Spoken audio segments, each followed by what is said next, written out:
Oi, pessoal, eu sou a Ana, eu sou professora de Química e estudo licenciatura em Química na UFMG e essa é uma das aulas em que nós vamos falar sobre Química Ambiental. Na aula de hoje, nós vamos conhecer um pouco mais sobre o ciclo do carbono e o efeito estufa. Só que antes da gente conhecer de fato o ciclo do carbono e um pouco mais sobre o efeito estufa, eu quero dar uma rápida introdução sobre como é a atmosfera. A atmosfera, portanto, é dividida em 5 regiões e todas essas regiões estão acima da Terra. Entretanto, para os nossos estudos, nós vamos focar somente na troposfera, estratosfera e mesosfera. É na troposfera, por exemplo, em que ocorrem os fenômenos da chuva ácida e do efeito estufa. E na estratosfera, nós temos a camada de ozônio. Portanto, apesar da atmosfera ser dividida em 5 regiões, nós vamos focar somente nessas 3. Agora, falando um pouco mais do ciclo do carbono, é um ciclo biogeoquímico, porque nesse ciclo ocorre a circulação de elementos ou compostos químicos entre o meio ambiente e os seres vivos. Então, de um modo geral, os ciclos biogeoquímicos possuem essa característica de ter sempre a circulação desses elementos entre o ambiente e os seres vivos. O carbono, ele faz parte de processos extremamente importantes para a manutenção da vida na Terra, que é a fotossíntese e a respiração, e alguns outros processos que também são importantes. Os principais reservatórios de petróleo no nosso planeta, alguns dos principais reservatórios são os sedimentos de ecossistemas aquáticos, os reservatórios de combustíveis fósseis, os oceanos e os solos. E o carbono, ele tem uma enorme importância biológica porque ele faz parte de todas as moléculas orgânicas e, consequentemente, faz parte daquelas moléculas orgânicas que são essenciais para a existência dos organismos vivos. Na etapa geológica do ciclo do carbono, ocorrem algumas situações importantes que nós vamos mencionar aqui. É nessa etapa, por exemplo, em que eu tenho a difusão. O que é a difusão? É a troca do CO2 entre a atmosfera e a hidrosfera. Essa troca ocorre até um determinado equilíbrio ser atingido. Nós sabemos que uma parcela do CO2 consegue se dissolver na água e, consequentemente, consegue se dissolver na água da chuva. Sendo assim, vai produzir o ácido carbônico. Por ter um caráter ácido, quando essa chuva entra em contato com rochas silicatadas, ocorre o desgaste dessas rochas com maior facilidade. Portanto, os íons Ca2+ e carbonatos são liberados. E quando nos oceanos, esses íons podem ser absorvidos por organismos para a formação de conchas carbonatadas. E aí, quando esses organismos morrem, as conchas se acumulam como sedimentos ricos em carbonatos nos oceanos. Já na etapa do ciclo biológico do carbono, nós podemos mencionar a fotossíntese. Nesse processo, ocorre a produção de energia pelas plantas a partir da fixação do carbono na presença da luz solar. E aí, os organismos herbívoros que não conseguem realizar fotossíntese, que não realizam fotossíntese, eles conseguem assimilar o que é produzido durante esse processo da fotossíntese a partir da ingestão desses vegetais.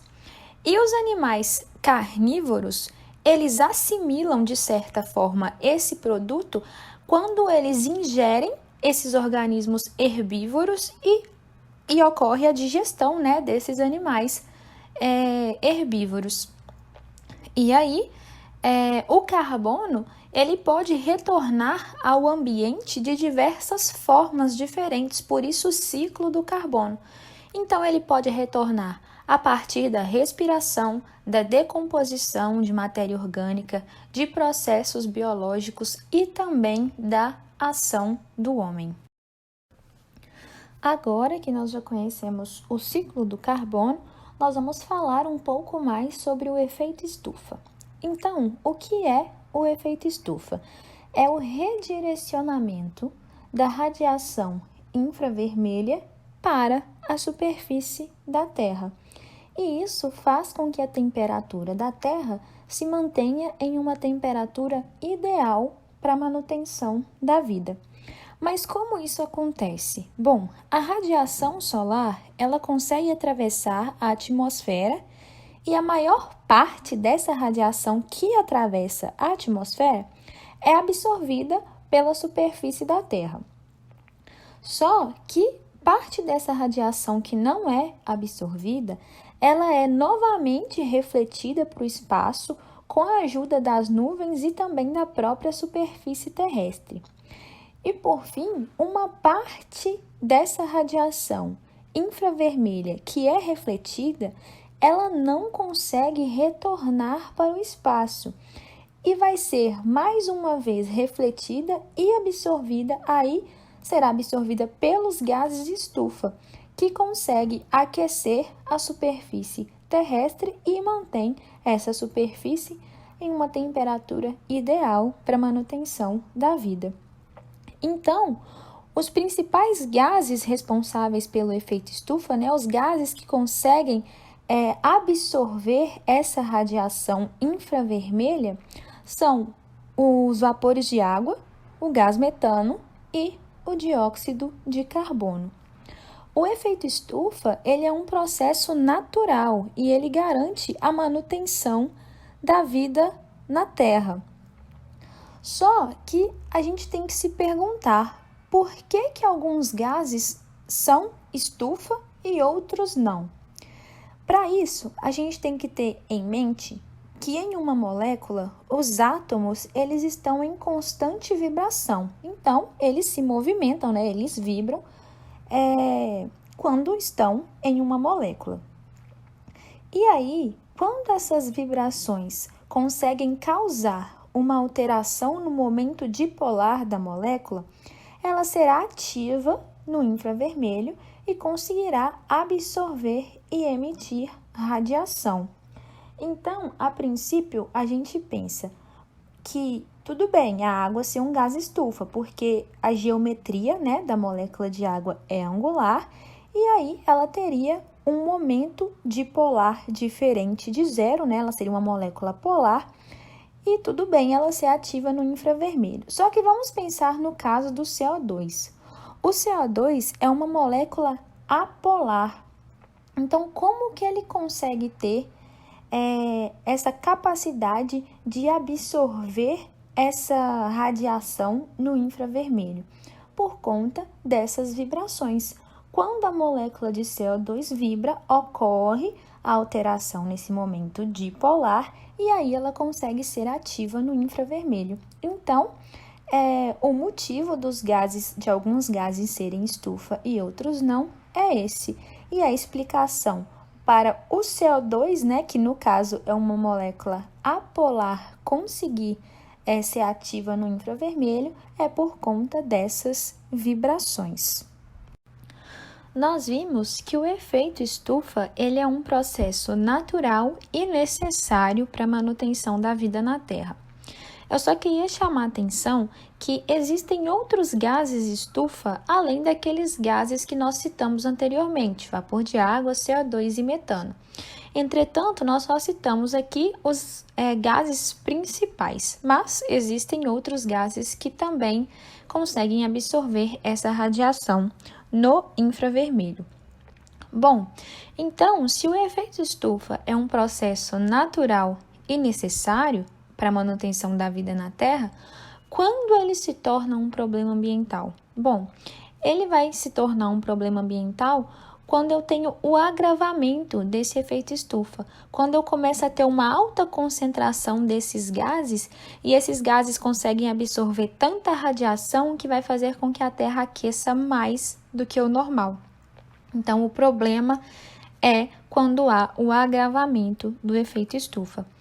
E algumas causas, para esse agravamento do efeito estufa é o aumento da emissão de CO2 por indústrias, por uma alta concentração de veículos, por exemplo, Também a construção de hidrelétricas, ela libera gases estufa, porque no processo da construção de hidrelétricas, eu preciso alagar determinada área.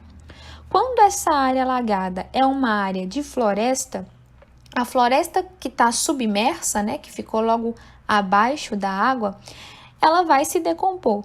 Então, a decomposição dessa matéria orgânica, ela libera gases estufa.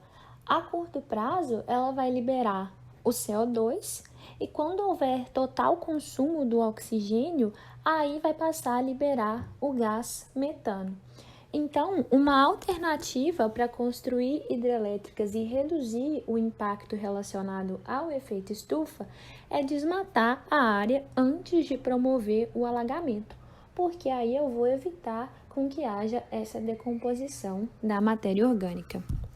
O desmatamento também é um processo que agrava o efeito estufa, porque eu vou estar reduzindo a área de floresta e com isso eu reduzo a quantidade de plantas disponíveis para captar o CO2 da atmosfera, sem falar que quando áreas são desmatadas para a pecuária, o processo da pecuária envolve também a liberação de gases estufa e durante as queimadas nós também temos a liberação do CO2, então todas essas são causas que promovem o agravamento do efeito estufa. E como consequências para todas essas causas que foram citadas anteriormente que agravam o efeito estufa, nós temos o aumento da média da temperatura global, a intensificação de catástrofes climáticas, o derretimento de geleiras, que acaba por elevar o nível dos oceanos, e a extinção de espécies que não conseguem se adaptar, por exemplo, a essa variação de temperatura. São espécies bastante sensíveis, que às vezes não conseguem se adaptar a essa variação da temperatura. Então, essas são as consequências do agravamento do efeito estufa. Bom, pessoal, por hoje é só. Eu espero que vocês tenham gostado da nossa aula. Qualquer dúvida ou sugestão podem deixar aqui nos comentários.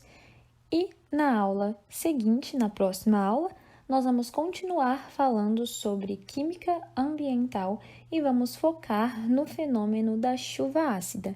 Eu espero vocês. Um abraço e até lá!